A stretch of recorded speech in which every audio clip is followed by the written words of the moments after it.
Good morning, Night City!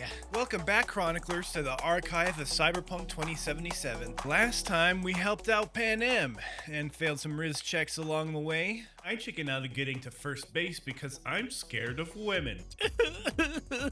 But no matter, we're here for the boys this week. That's right, folks. This week we're talking about Takemura and helping him with his crazy harebrained schemes.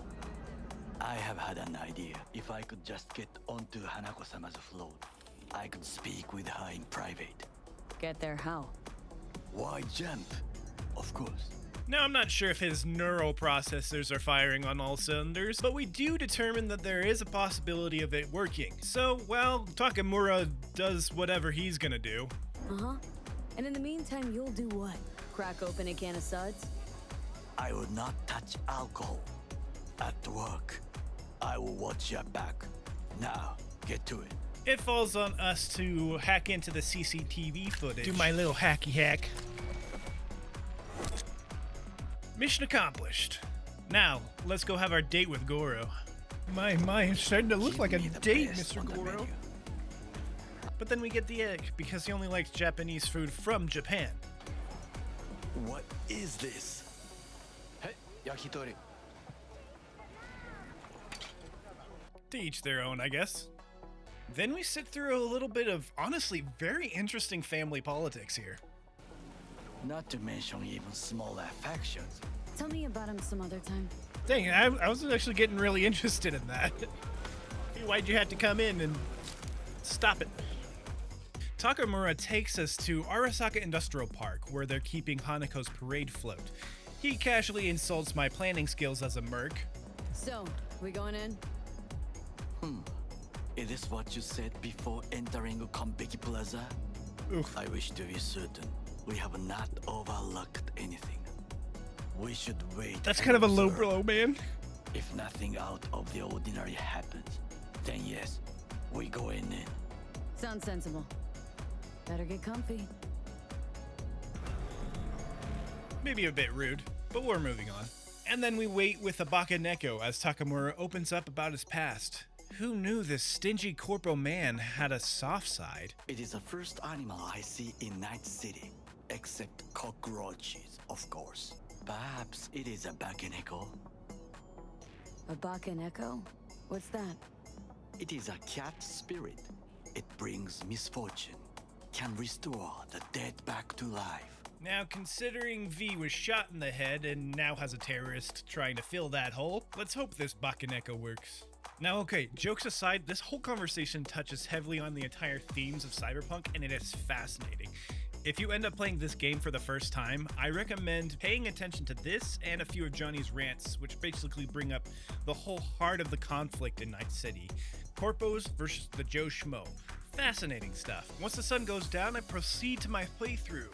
Now, quite possibly, this is the quickest and stealthiest run I've ever had. Take a look at it. I'm gonna go to the pipes over here.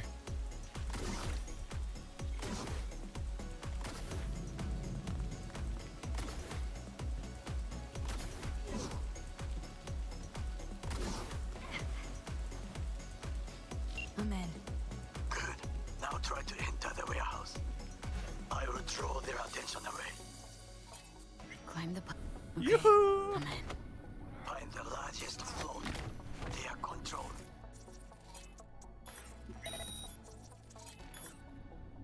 That it could be an ordinary terminal. Gotcha. How's things at your end? Good. I will reach the control room and make a terrible mess. Very well. I am ready. When you finish, I will make the system sick.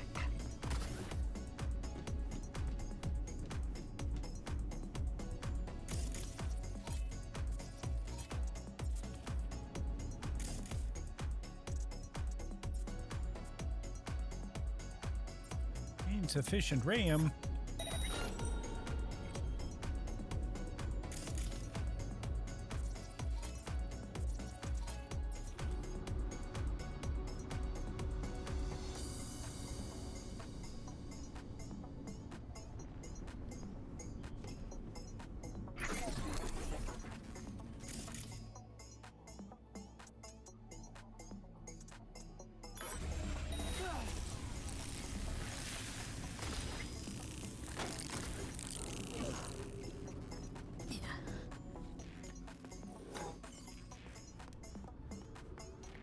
Could have been sneaky about it, but easier just to system collapse one person if they're in my way. Okay. Float's ours to do with as we please. You can fly to Tokyo if you want. Haha, I just may do that. Good work. Now it is my turn. Can you see? Terrible chaos. Even the roof is slowly. Me, the roof. That is your will. There are buildings around. Smaller ones. Use them to come down. Got in, got out. Simple, easy, stealthy. Worked. Excellent work, B. Well, okay, that's not super impressive, but I wasn't really trying to speedrun at first. And there was definitely a lot of things that I could have done to tighten that up, but I just found it kind of fun how fast I was able to do that compared to a lot of more in-depth times that I've done that mission. Takemura leaves us alone for now. He might be sick of us.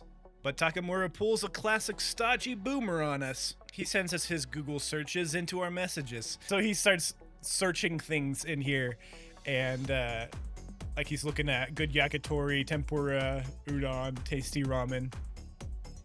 Is there anything to eat in this wasteland?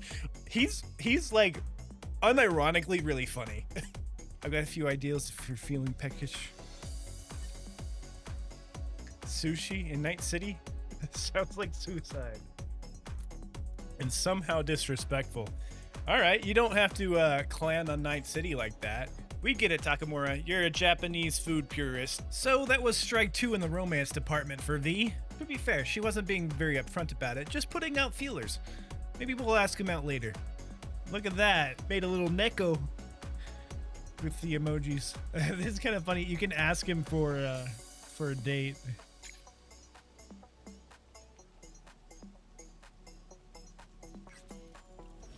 And he ghosts you. So, there you have it. It's an official strike 3. Maybe I should stay away from the dating for a little while. Well, Chroniclers, thank you for joining me for that little bit of the archive. I apologize for being a little MIA the past couple of weeks. I have been interviewing for jobs IRL, so now I have a little bit more of a consistent schedule that I can get content out for you guys. I hope you are enjoying the archives, Chroniclers. There's more to come. I'm working on getting a backlog of these episodes edited and put on to YouTube as well as shorts.